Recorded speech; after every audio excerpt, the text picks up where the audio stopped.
Welcome to Cruise Kibitz, where we give you all the advice that you didn't ask for. Well, hello, everybody, and thank you for coming back to our channel for another episode of our Cruise Kibitz podcast. I am Cheryl, also known as the Cruiser. I am Kiki from Team Reach Travels. And I am Siobhan from Parker's on the Go. And together we are known as Cruise Kibitz. And so today we have an interesting topic because I've gotten questions about this and I'm sure you ladies have too. So we want to talk about just a question. So what do you think is the preferred time or preferred number of days to take a cruise? Because everybody has, a different idea and I would imagine that there are reasons going into this number of days versus that number of days. So I thought maybe we could talk about that on this podcast. So what do you ladies think? So I would say like 7-8 days is my preferred spot. Like I definitely don't want to go less than 4 if I don't have to, but like 7-8 days seems to be a pretty good spot for me comfortably, especially with flying in and having to like usually sailing with the whole family and stuff. It's a good time. It's a good amount of time that I feel comfortable. I get to know the ship and I feel like I have enough time to party some and relax some. So it's a wide amount of time for me to be able to hit a little bit of both. So. Okay. All right, that sounds good. So what about you, Siobhan? What's your ideal amount of time to sail? So for me, I think 6 to 8 days is like a sweet spot. I just can't see. I love cruising so much. I can't see being on the ship for less than 6 days. Like I will do it, especially just depending on who I'm with. But at the end of the day, I gotta be at the minimum 6, and I think my max right now I'm tapping out at 8. Ah, okay. Yeah. All right, before I go on to my next question, I'll chime in on this too. So mine's a little bit different. Okay, I will say, 7 days is the sweet spot.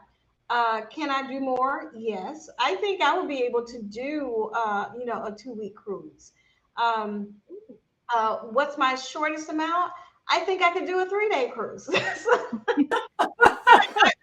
will qualify that to say because when I started solo cruising in 2016, I started by doing 3-day cruises, and eventually I went to 4-day cruises, and I was doing just 3 and 4-day cruises, and I was flying in for those. However, I was flying in. This is pre-pause and everything, and airline tickets were a little bit cheaper back then. So I could fly from Georgia for, less than $200. We're talking maybe 175, and this is on Delta. So this is not even a budget airline. So, oh man, you didn't even have to take just a backpack. Listen, tell us how you did it. Yeah, so at that time, yeah, but I couldn't, if I were today in Georgia, flying from Georgia for a 3-day cruise, no, because more than likely the plane ticket would probably cost more than the cruise. So no. I can confirm that it would. Okay. So now my question is, so both of you said somewhere around 8 days. That was kind of like the average, I will say. So if it's less than that, if it's a 4-day or 5-day cruise, why wouldn't that work for you? Kiki. I wouldn't say it wouldn't work for me. I would still enjoy a 4 or 5-day cruise when you're having to pay for flights, and flights are so expensive now. And so the more I can maximize the time that I'm spending there, the better I feel about the money that I've spent on the flight to get there, and the money that I've spent on all the other things that I'm spending money on for the cruise, the activities and internet and all the other stuff that we pay for aside from the actual cruise fare. And then I just really feel like it's a full vacation if I have, at least a week that I'm away. And I've actually toyed around with taking shorter sailings and extending my time in the port city and spending more, like say if I cruise out of Miami, maybe cruising for 4 days and then, staying in Miami for 3 days to still make it a 7-day vacation. Most of the time it works out to be more expensive that way when you add in like hotel costs and cost of either renting a car or getting a lift and lifting around for a few days in the city. Those costs add up typically to be more than what it costs to just add 3 more days onto my cruise. So when I start thinking money wise, I'd be like, hey, this cheaper this way, and I love to cruise. This makes sense. So that's usually how it ends up working out.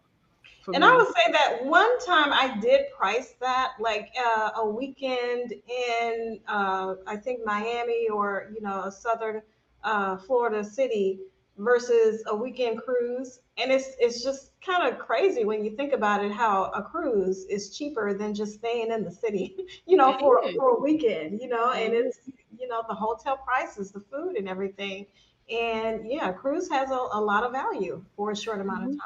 I was gonna say, Kiki, you said all that, and you still ain't even ate yet. Right. And you want to eat good. You want to eat. Like I want to eat. And because you know how we are. We're not gonna eat the same day you can eat at home when you go out of town. So you got to eat good. And on the cruise, you got food. It's included. Exactly. Like so oh, sorry. Go ahead. No, go ahead. No, I was gonna say last year for spring break, I was trying to decide if I wanted to take RJ on a cruise. I know I wanted to do something mommy son with him, and I priced out. I found the cheapest flights that I could find, right, and they were to like I think Boston, and so we were gonna explore Boston, and I started pricing out the activities and the hotel and the restaurant costs and all of that. And it added up to so much more that I would have paid for just going on a cruise for 4 days. It was a 4-day cruise, but even just going to Boston for 4 days was going to be way more expensive. Aside from the fact of the plane tickets, don't even think about the plane tickets. Just all the other things that you got to pay for once you get there, we're going to add up to so much more. So it's like it only makes sense sometimes. Mm-hmm. I'll ask you the same question, Siobhan. As far as a shorter cruise, how do you feel that would work for you, or what would make it, I guess, less enjoyable, or would it be less enjoyable? I feel like it would be the same thing, but I'm kind of almost like on the same fence as Kiki. Like you want to kind of extend it out. And we don't have problems doing 4-day sailings. And most of the time, if we do a 4-day sailing, of course, you're bringing other people in mind. So like if you're going with a group of people, maybe they only have a certain amount of days they can take off of work. Then, you're thinking about the sailing from that point of view. But as long as I'm on the ship, I'm good. But if I had to take my preferred cruise, it would definitely be at least a 6 to 8 day cruise. Okay. All right. Now I want to swing to the other end and ask, okay, so I know you would do a 2-week cruise, but why would that not be, you think that might not be ideal, or what would be situations where that might not be ideal for you? Kiki. So a 2-week cruise for me is going to take a whole bunch of my vacation time, which is going to mean less time for me to travel throughout the rest of the year. That's the biggest thing for me. And then even just being on the ship for 2 weeks, when we took the 8-day cruise, I felt comfortable there, but I felt like I probably wasn't going to want to be on many more days past that, if any days past that.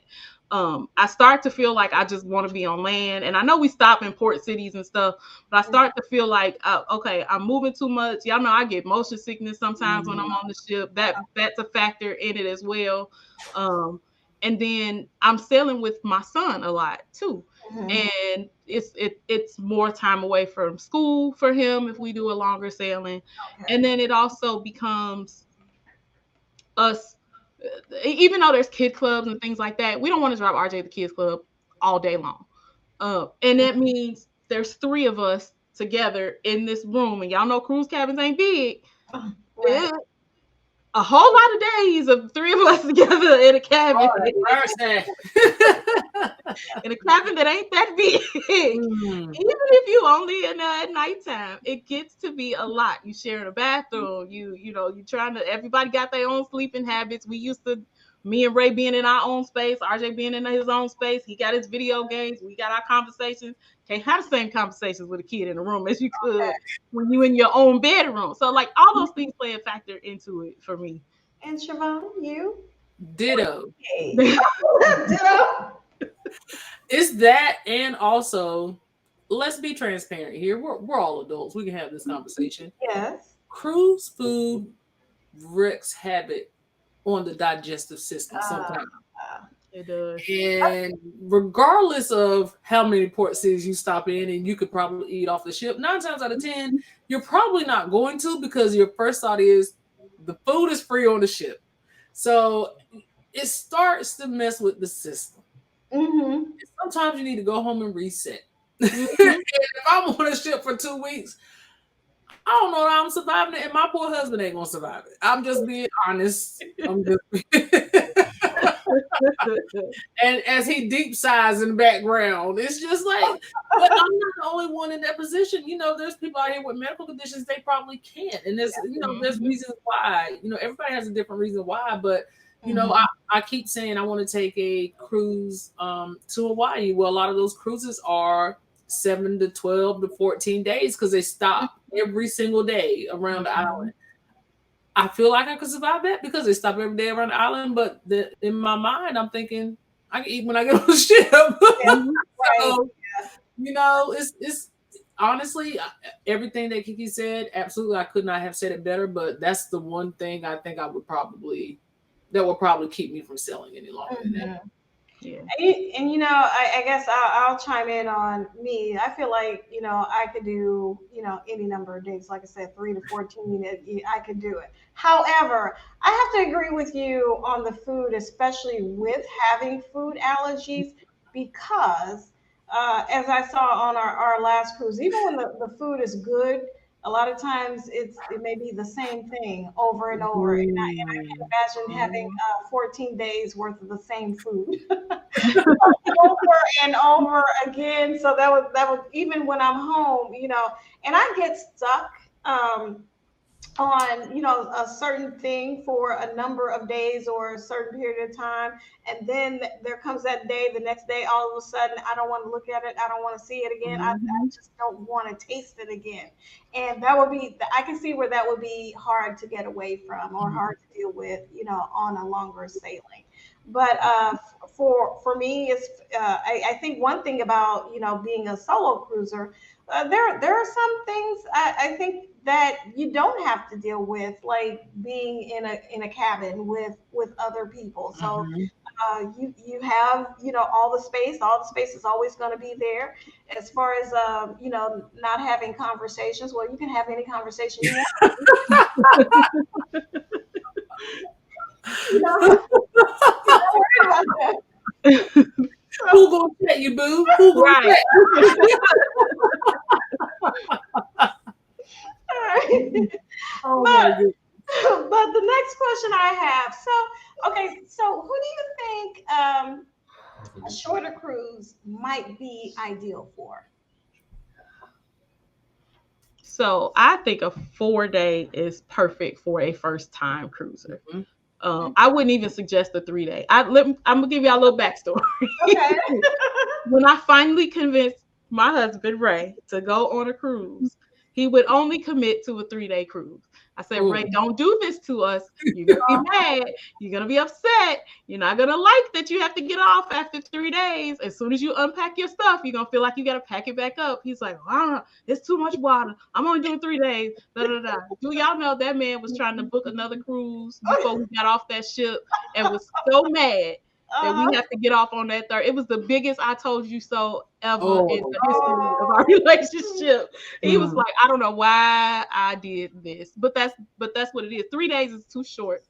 4 days, you got that one extra day. You don't feel like it's too short of a sailing, but it's also not too long in case you don't like it. Because as much as we love cruising, there's gonna be people that don't love it and don't care for it. They may get motion sick. They may not like the crowd. That whatever the reason is that they don't like it. I think 4 days is kind of a good spot for you to figure that out and not be stuck on it too long if you do decide that you don't like it. Mm-hmm. Okay. Anything you want to add to that, Siobhan? No, that's perfectly said. Couldn't say it better myself. And I agree with you, Kiki. And I think for a new cruiser, that will give them the opportunity to test because, like you said, some people don't know that they have motion sickness until they're in the midst of it, you know. And some people, I mean, they're listening to, you know, everybody have a great time on, you know, with cruising, but I actually have some friends that don't like cruising and prefer, you know, land travel instead. So I agree that you know 4 days gives you enough time to test it to see how you feel. And the good thing about it is I think that most cruise ships have, you know, like a desk that you can just go ahead and book the next cruise right there on the ship, which you're likely to do. So I think one of them is actually called Next Cruise. because they know. They know. One thing a lot of these cruise ships have in common is they find a way to get you to spend more money while you're on there. So exactly. and that you know what, that motion sickness thing is a good point, because as somebody who has motion sickness and gets seasick sometimes on my sailings, it's miserable because it's like I can't do anything but go lay down. And then I'm miserable because I don't feel good. And I'm also miserable because I'm laying down and I feel like I'm wasting my vacation time when I should be out enjoying the ship and doing other things. And I'm stuck in this cabin in the bed because I don't feel like getting up. And it's not a good place to be in. And I wouldn't want anybody to be stuck in that for 7 days because they chose the 7-day sailing as their first trip. So. And I've literally started recently, like our past 2 or 3 cruises, like I've been getting motion sickness at least once a cruise. Yeah, I know. I don't know what's going on. My body is hating me, but I don't envy it. And I understand because it's like I'm almost mad at myself that I don't feel good. Because like you said, I feel like I'm missing out on my vacation. I feel like I'm letting the team down by not feeling well. So I absolutely understand. Yeah. All right, so Siobhan, I'm going to flip it up to the other side. So, who would a long vacation or a long sailing be good for? So, let's say anything over 9 days. Who might enjoy that? Retirees, people who got plenty of time. People got plenty of time. People who don't mind, who can work. Mostly people who work for themselves or people who have companies and we met a lot of people that have companies and they have just people running their business for them. Or if you are just a nomad, honestly, and you want to just explore, I feel like that's perfect for you because let's be honest, most of us have 9 to 5s. Right. And most people have to be somewhere. And if you're retired, you really don't have to be anywhere. You can do what you want when you want. Yep. I agree. Yeah. All right, Kiki. So you're planning a big family cruise. I mean, you got extended family, you got cousins, even cousins that you haven't met yet. So, how many days are you going to plan for that big family cruise? Not even a 3 days. No. Get on the ship, go to sleep, and go home the next day. Too many people. Dang, Siobhan, just 2. 2 days. That's all you get. 2 days. He's like 2, and I'm being generous. I'm being generous. I mean, you said family. You're not even saying friends. You know, because sometimes a lot of days with family is hard. Yeah. Yeah. I think 2 is too short. If you go on a cruise and don't know them and you sail for 2 days, you still don't know them when you get I think maybe 5. It's okay. 5, because I think 7 is a little too long. 3 is still too short to me. But maybe like 5. That's enough time for you to plan maybe 2 group activities during that time, and then have a few more days to just be away from everybody, and still feel like you gotta make period. You will need a rest period. Yeah. gonna need it. Why don't we just take a field trip to look at the ship and then everybody? Well, I'm gonna say you do 4, and then you have a meet and greet, and then a family dinner, and then everybody do their own thing. I mean, that's to me. That's Yeah, that's yeah. Honestly, without joking, yes, that's perfect. Okay, you can extend it from 2 to 4 days. Yeah, they can have 2 more days. Okay. All right. Well, ladies, is there anything that you want to add about, like considering the number of days to sail? I do. So you asked earlier, who would a longer cruise be good for? And so I think if you're going on like a honeymoon, a longer sailing is nicer. And I don't mean long, like 2 weeks, 10 days, like 7, 8 days, because I feel like to enjoy a honeymoon, you need a longer period of time. And that gives you time to enjoy the ship and enjoy one another and not have to be like rushing into a 4-day sailing and trying to get a bunch of stuff done. That's the only like kind of thing I can think of that somebody might really need that longer period of time to enjoy the ship in the way that you would want to. And I can see that because when you think about it, when you have a longer sailing, usually, let's say a 7-day, well, they might have 3 or 4 port days, right? Mm-hmm. And those port days, those are tiring because it's like you're in the port all day, then you get back on the ship, you got time to, shower, change, you're going to dinner, then you're doing activities. That's a full day, and you got that 3 or 4 times in a week. So, so I can see that, Siobhan. I agree, because you got it. First of all, now I used to be opposed to this.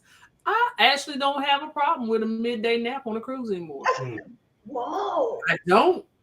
Those 4 days listen, y'all know how tired I was from driving y'all around Key West? It was a job. We all survived. It was a job, but it is like, it's a lot. So just think about you actually going out into port and doing all the things like you said, and then you're coming back, and then you got to get a nap in just to rejuvenate yourself for the second part of the day. You've been out, you haven't really spent time with each other, and then you went to sleep. Then you woke up, you had dinner, you got your belly full. Itis might be kicking in again. You try to stay up. Girl, I'm just telling y'all what happens to me. You try to stay up, right? Stay back in the bed. And look, if you just planned a full-blown wedding, your mind tired, you over it, you need that 7 days. Yes. I can see that. I completely agree with that. So yes. All right. Any final words, Siobhan? No, I think we did a good job with this one. I think we explored all the nooks and crannies of the 4 to 7 day cruises. Yeah. Okay. Y'all let us know in the comments, what's your preferred sailing? Yeah. We would love to hear that. I would love to see that. Yes. All right. Well, Kiki, if they have any other questions for us, where can they find us? You can find us all over the place. So first of all, you can comment on this video that you're watching. If you're on YouTube, you can also reach us at our Gmail, and our email is cruisekibitz@gmail.com, KIVITZ. And you can reach out to us on Instagram via direct message, Cruise Kibitz Instagram, or any of our individual Instagram pages. Those are Team Reach Travels, Sig Cruiser, and Parkers on the Go. All right, sounds good. Well, ladies, guess what? I think we should call this a podcast. Sounds good to me. All right, let's get out of here. Happy cruising. Happy cruising.